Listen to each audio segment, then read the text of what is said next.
కాన్పయ్యి కొన్ని నెలలైనా కూడా నడుము నొప్పి మాత్రం తగ్గడం లేదని కొందరు చెబుతూ ఉంటారు. కాన్పు సమయంలో పలు రకాల శారీరక మార్పులు చోటు చేసుకుంటాయి. వాటిలో ప్రభావితం అయ్యేది నడుము కూడా. పోస్ట్ పార్టం బ్యాక్ ఏక్ వెనుక అసలు కారణాలేంటి? ఉపశమనం కోసం ఏదైనా చిట్కాలున్నాయా? మీరే చూడండి.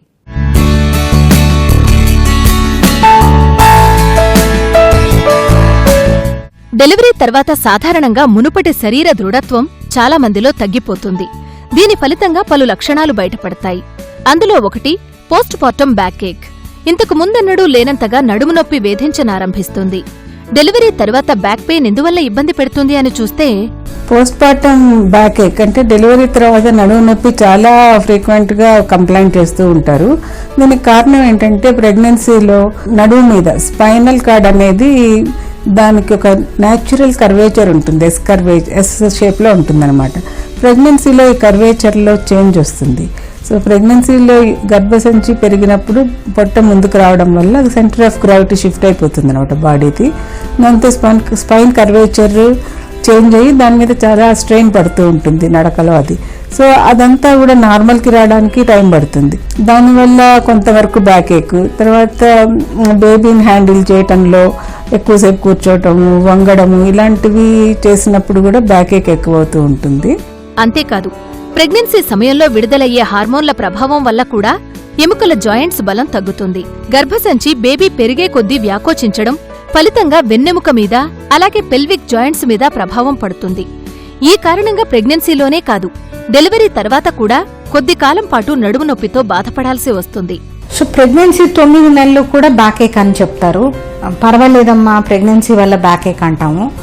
సో డెలివరీ తర్వాత నెక్స్ట్ డే బ్యాక్ ఏక్ ఉండదని ఎక్స్పెక్ట్ చేస్తారు. కానీ రియాలిటీ ఏంటి? బ్యాక్ ఏక్ ఉంటుంది. పోస్ట్ పార్టం బ్యాక్ ఏక్ అంటారు దీన్ని. ఎందుకు ఈ బ్యాక్ ఏక్ అంటే, ప్రెగ్నెన్సీ అప్పుడు రిలాక్సిన్ అనే హార్మోన్ సెక్రీట్ అవుతుంది. ఈ హార్మోన్ వల్ల జాయింట్స్ అన్నీ లూజ్ అయిపోయి జాయింట్స్ ఒకదానికొకటి రబ్ చేసుకొని కంటిన్యూస్గా బ్యాక్ ఏక్ అనిపిస్తుంది. ఇదే కాకుండా ఈ రిలాక్సిన్ అనే హార్మోన్ బాడీ నుంచి కంప్లీట్గా బయటికి పోవడానికి ఒక 3 వీక్స్ పడుతుంది. సో ఈ 3 వీక్స్ దాకా కూడా ఈ బ్యాక్ ఏక్ కంటిన్యూ అవుతుంది. గర్భధారణ 9 నెలలు శరీరంలో చోటు చేసుకునే పలు మార్పులలో అబ్డోమిన్ లో ఉండే కండరాలు వదులైపోతాయి. ఈ కారణంగా నిలుచున్నప్పుడు అబ్డోమిన్ కండరాల నుంచి ఏ విధంగానైతే సపోర్ట్ కావాలో అది లభించక నడుం మీద ఎక్కువ ఒత్తిడి పడుతుంది. దీనివల్ల బ్యాక్ పెయిన్ వస్తుంది. కేవలం కొన్ని వ్యాయామాల ద్వారా, కూర్చునే పొజిషన్ సరిగ్గా మెయింటైన్ చేయడం ద్వారా పోస్ట్ పార్టం బ్యాక్ పెయిన్ ని కొద్ది వారాలలో అధిగమించవచ్చు. సో కొంత పాస్చర్, కరెక్ట్ పాస్చర్ మెయింటైన్ చేయడం ఎంతో ఇంపార్టెంట్.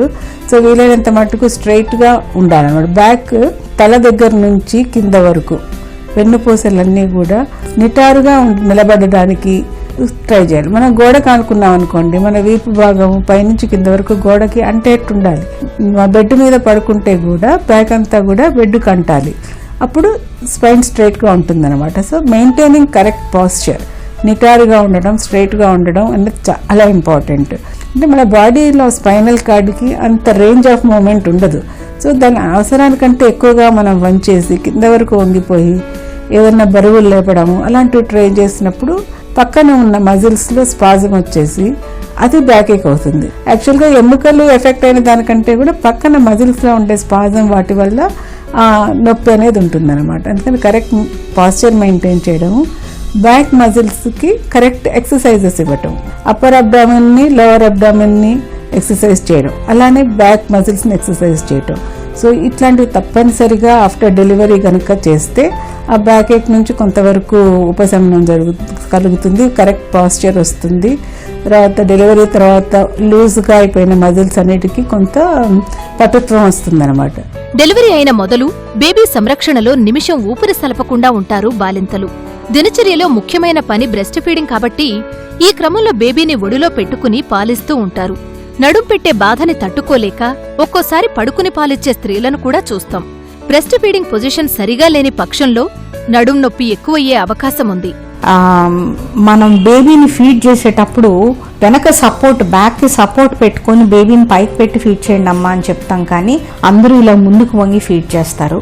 అలా ఫీడ్ చేసినప్పుడు మళ్ళీ బ్యాక్ మీద, స్పైన్ మీద అనవసరమైన ప్రెషర్ పడుతుంది.